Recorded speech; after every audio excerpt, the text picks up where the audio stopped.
அரவண்டாக்ஸ் நேயர்களுக்கு அன்பான வணக்கங்கள். ஸோ இன்னைக்கு எபிசோடோட ரெண்டாவது ப்ரோமோ போட்டிருக்கா. அந்த ப்ரோமோவில் பெஸ்ட் பர்ஃபார்மன்ஸ் யார் அப்படின்றத போட்டிருக்கான். ஃபர்ஸ்ட் ப்ரோமோவில் ஒஸ்ட் பர்ஃபார்மன்ஸ் பற்றி போட்டிருந்தான்.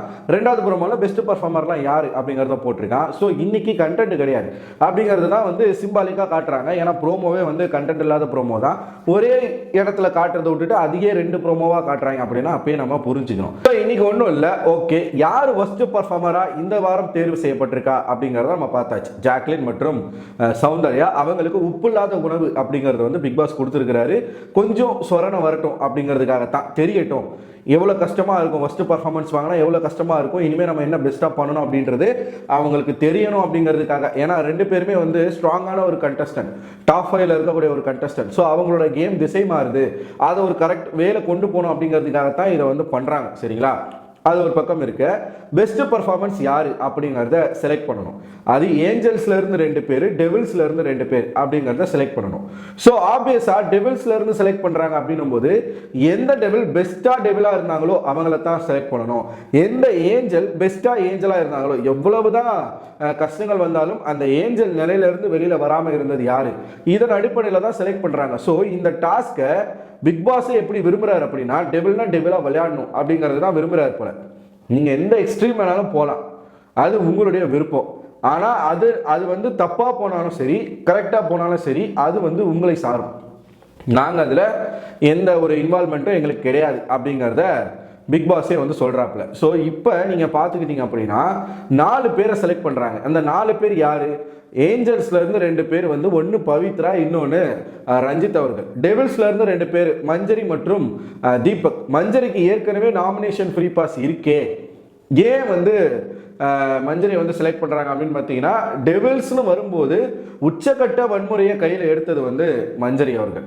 ஸோ ஆப்வியஸா அவங்கள தான் சூஸ் பண்றாங்க. இன்னொன்று தீபக் வார்த்தைகளை வச்சே கேம் விளையாண்டாரு, எந்த எக்ஸ்ட்ரீமா அவர் போல. ஸோ வேர்ட் பிளே மட்டும்தான் அவர் பண்ணாரு. ஸோ அதன் ரீதியாக தீபக் அவர்களை செலக்ட் பண்றாங்க.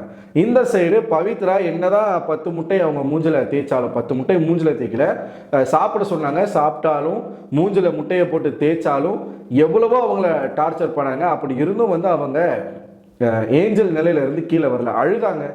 அழுதாங்க, புலம்புனாங்க, என்னென்னமோ பண்ணாங்க, பிடிக்கலன்னு சொன்னாங்க. பட் ஏஞ்சலா இருந்து அவங்க மாறல. ஸோ அவங்கள சூஸ் பண்ணாங்க. ரஞ்சித்தும் அதே மாதிரி தான். அவர் இயல்பா எப்பயும் போல எப்படி இருந்தாரோ அப்படித்தான் அங்கேயும் இருந்தாப்புல. ஸோ பெரிய மாற்றங்கள் ஒன்றும் கிடையாது. ஸோ அதனால ரஞ்சித் அவர்கள் செலக்ட் பண்ணியிருக்காங்க. இதுல இந்த 4 பேருக்கு தான் அடுத்த வாரத்துக்கான தலைவர் போட்டியில் பங்கு பெற போறாங்க அப்படிங்கிறத நீங்க 2வது ப்ரோமோலயே சொல்லியிருப்பாங்க. ஆனால் ஒரு அப்டேட் என்ன வந்திருக்கு அப்படின்னு பார்த்தீங்கன்னா, நடந்த தலைவர் போட்டி இன்னைக்கே நடந்திருக்கு. இன்னைக்கு நடந்த தலைவர் போட்டியில் ரஞ்சித் அவர்கள் தலைவராக தேர்வு செய்யப்பட்டிருக்கார், ஜெயிச்சிருக்கார். தேர்வு செய்யப்பட்டிருக்காருன்றதை தாண்டி ஜெயிச்சிருக்காரு. ஜெயிச்சது மூலமாக அவர் தான் இந்த வாரத்துக்கு அடுத்த வாரத்துக்கு தலைவராக இருக்க போறாரு.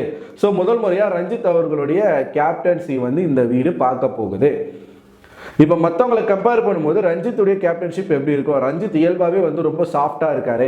அவர் எப்படி கேப்டன்ஷிப் பண்ணுவார்? இப்போ ஒவ்வொருத்தரும் ஒவ்வொரு இடங்களில் ஆடுவாங்க, அதெல்லாம் கரெக்டாக அவர் கொண்டு போவாரா அப்படின்னு பார்த்தீங்கன்னா, இப்போ அவர் எப்படி இருக்காரோ அதே கேரக்டரில் தான் அவர் இருப்பார். ஸோ பெருசாக அவர்கிட்ட நீங்கள் எந்த விதமான கேப்டன் ஆயிட்டாரு, கொஞ்சம் அவரோட உண்மையான முகம் வெளில வருமோ அப்படின்லாம் நம்ம எதிர்பார்க்கவே முடியாது. ஏன்னா டெவில் அப்படிங்கிற ஒரு கேரக்டரில் இருக்கும்போது கூட அவர் விளையாண்ட கேம் பாருங்க, கெஞ்சி கூத்தாடி ஜாக்லின் கிட்ட ப்ரொவோக் பண்றேன்ற பேர்ல கெஞ்சி கூத்தாடி அப்படிதான் அவர் பண்ணிட்டு இருந்தார். ஒன்று 2 பேரை இணைச்சு தப்பா பேசணும், இல்லைன்னா கெஞ்சணும். இது 2 தான் அவருடைய ஸ்ட்ராட்டஜி. ஸோ கேப்டனா இருந்தாலும் செல்லம், தங்கம், புஜ்ஜி, கண்ணுக்குட்டி, பட்டுக்குட்டி, தங்கரதம் இப்படிதான் அவர் பேசிட்டு இருப்பாரு. ஸோ பெருசா நமக்கு அதுல எந்த விதமான மாற்றங்களும் கிடைக்க போறது கிடையாது.